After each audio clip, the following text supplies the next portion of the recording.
As an immigration attorney, I get to be a part of a very exciting time in people's lives. A marriage or engagement is the beginning of a brand new family unit. But sometimes that family unit begins to grow before the visa process has been completed.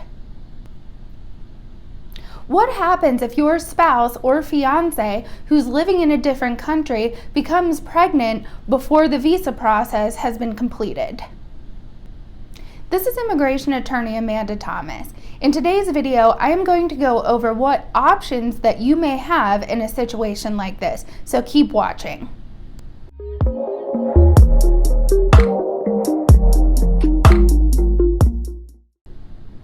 If you should find your fiancé or spouse pregnant before the end of the visa process, what you should do depends on your particular circumstances.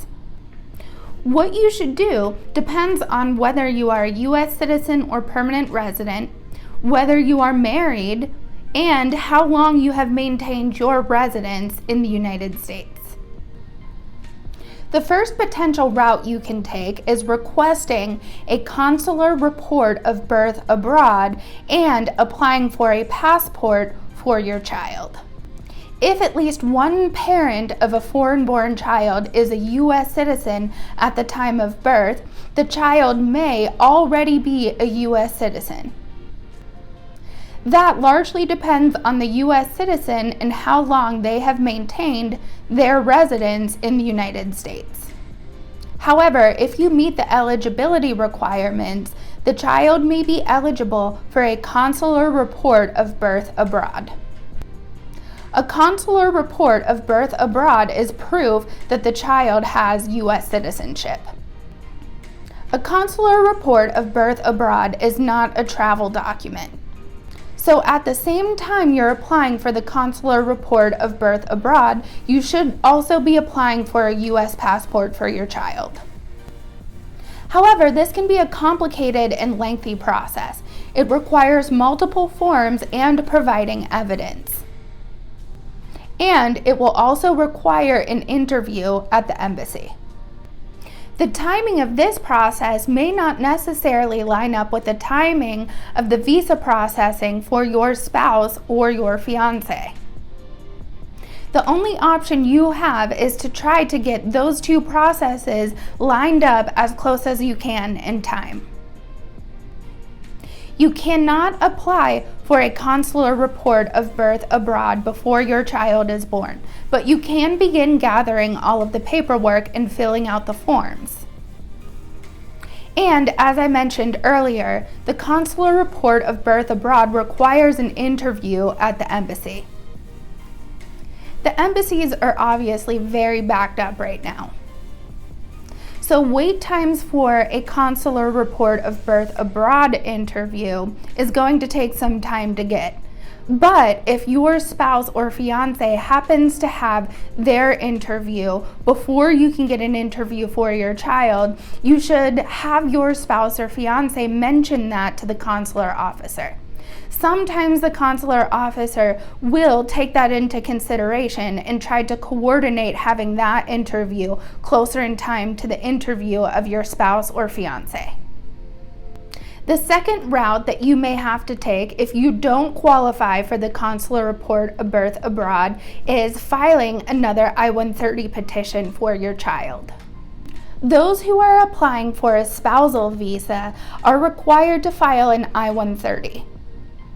If you are married, you are required to file Form I-130 to request a visa for your spouse.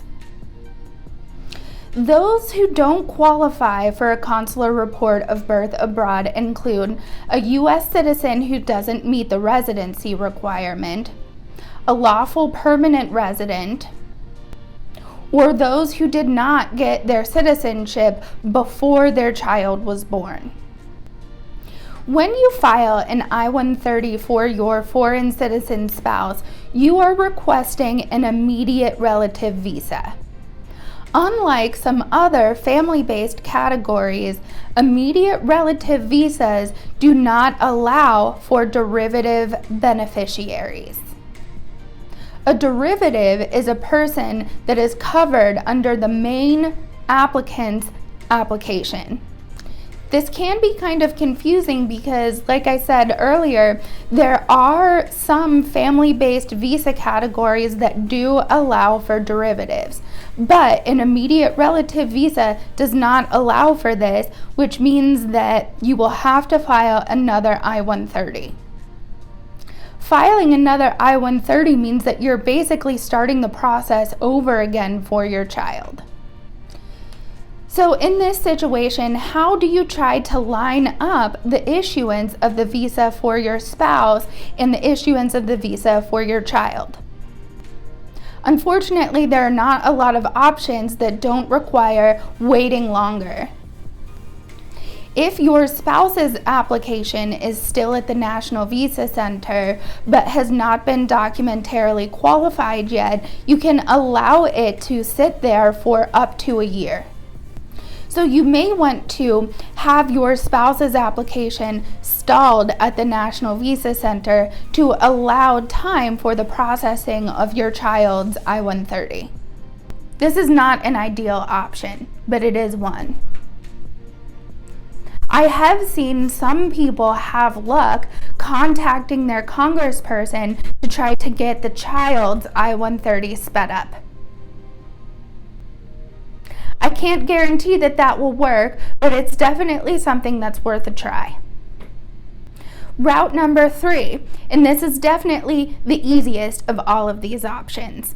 If you have filed for a fiancé visa, your child can become a derivative under that visa application. Only U.S. citizens are allowed to file for fiancé visas. That means that if you have filed for a fiancé visa, you are definitely a U.S. citizen. So if you find yourself in this position, it's most likely that you don't meet the residency requirement to get your child a consular report of birth abroad. But this is not the worst situation to find yourself in. As I explained earlier, there is a difference between different visa categories and whether or not they allow for derivative beneficiaries. A fiancé visa happens to be a family-based visa category that does allow for derivatives. In this situation, you should update the National Visa Center to tell them about the birth of your child. Then you should have your fiancé take the child with them to their visa interview with all of the proper documentation. At that point in time, the consulate can issue your fiancé the visa and your child the visa at the same time. If you would like to talk to me about your particular situation, I'm going to put a link in the box below where you can schedule a consultation with me. Finding out that your fiancé or spouse is pregnant and they are in a third country can be very stressful. It can also be very complicated from a legal aspect. So I do plan on making more videos about this topic.